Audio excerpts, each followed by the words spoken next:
Hi, you're watching Floyd Steinberg's YouTube channel. Another week, another surprising poll. This time I wanted to know if you know what a filter on a synthesizer is at its heart, if you will, in a simplified way. And the options were delay, distortion or chorus. 500 people participated in that poll and only a quarter of them had the correct answer, and that is delay. So here's a video explaining why this is the correct answer.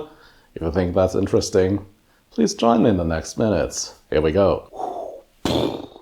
Okay, I was quite surprised. Only a quarter of the participants of that poll answered correctly, so let's break this down. The correct answer is a filter can be thought of as a delay. In order to understand this, there are a couple of real-world observations we need to consider. 1. What is sound?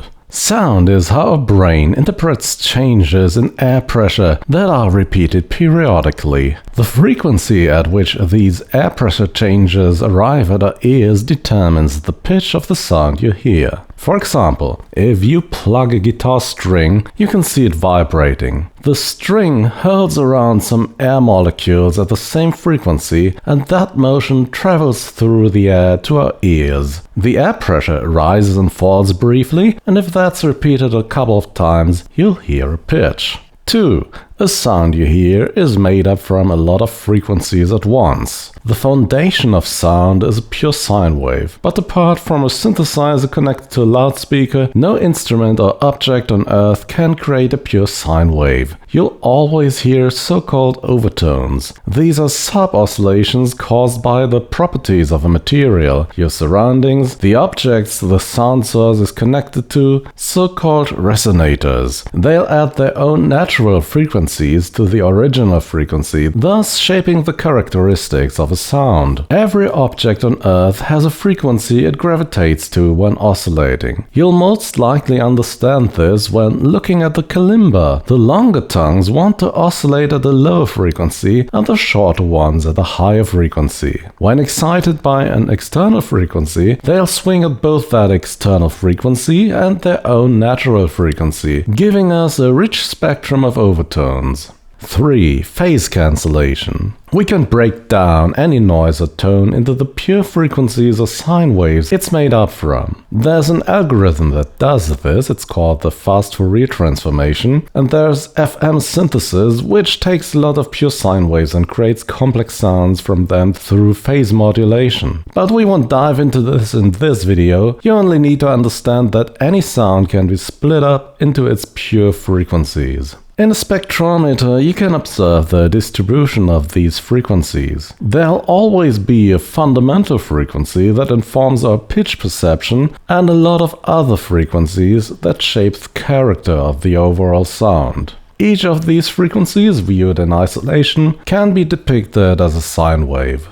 Now, imagine we isolate one of those sine waves and then copy the resulting two waveforms into a diagram. Then we add up their y values one by one and plot the resulting graph into the diagram. We'll end up with a sine wave that has an amplitude twice as big as the original signal. Now stick with this idea, but we'll move the copy of the sine wave slightly to the right and once again draw the resulting sum waveform. And as you'll see, its amplitude decreases until it eventually reaches a flat line.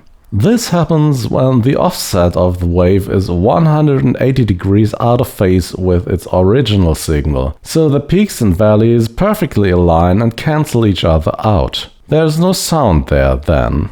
In real life, if you'd manage to plug another guitar string, which is exactly at the same distance to your ear as the other one, just a little bit later than the first one, the air pressure change of the first would be intercepted by the other, so to speak. Another example of this phenomenon is the placement of loudspeakers in a room. At certain distances, the sound waves they create will cancel each other out, leading to all sorts of sound problems. 4. Frequency selective phase cancellation and amplification. Okay, the last piece in the puzzle is to understand why changing the phase of the delay leads to a resonant low-pass or high-pass filter. For this, let's draw 3 different frequency waves and their delayed copies and sums in a row. Now let's change the delay time. In this diagram we can move the waves to the right, so to speak, and you can clearly see that the absolute delay time affects higher frequencies first, cancelling them out, while lower frequencies stay mostly unaffected. If we push the delay time a bit further, we'll cancel out low frequencies while emphasizing high frequencies. Bonus knowledge. As you can see here, aligning the phases of the copy and the original just right will perfectly double their amplitude. This is the resonant frequency you'll hear, and that is the reason why your filter will overdrive once you hit the perfect resonant frequency.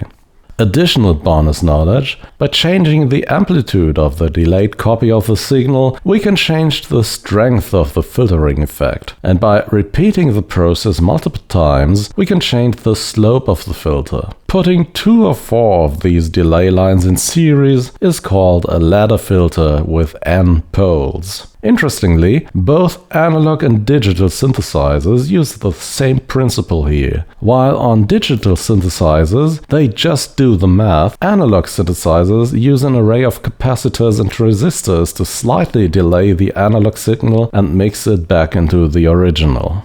And in case you still don't believe what I'm saying, I've built a practical example in PlugData, a visual programming language. This structure here mainly is for loading a sample into memory, while my self-made filter resides in the PD-LP subpatch. Click on that subpatch and you'll see it's not complex at all. There is an inlet for the audio, and audio passes directly to the outlet and to a delay write command. The delayed audio then gets picked up by a variable delay reader, which is the one where we can adjust the delay time manually. So I've connected a control to this, which will let me change the delay time between 1 and 3 samples, hence the sample rate divider here. After this, there is an attenuator which will lower the amplitude of the audio signal slightly. The audio then is mixed with the original signal, sent to the audio output and back into the delay loop. And I will now load a drum loop into this, and then let's move those toe sliders and hear what happens.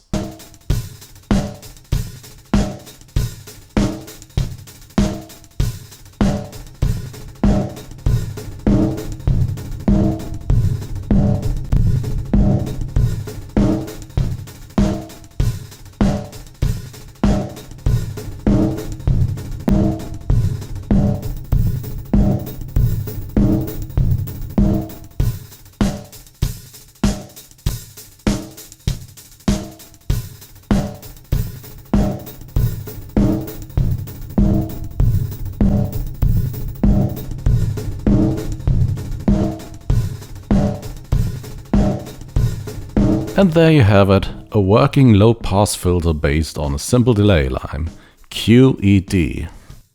Yeah, and that's it for today. Delay, delay, delay. As you've seen, one of the most important effects in music production. And if this was new information to you, or if you think you learned something, or if you think this was a good YouTube video, please do the YouTube thing. You can also support my channel over on Patreon or by becoming a channel member using the button under this video. You can buy my music on Bandcamp, I'll stream it on Spotify or Apple Music. But as always, none of this is mandatory. Anyway, thanks for watching and see you again next week. Bye bye!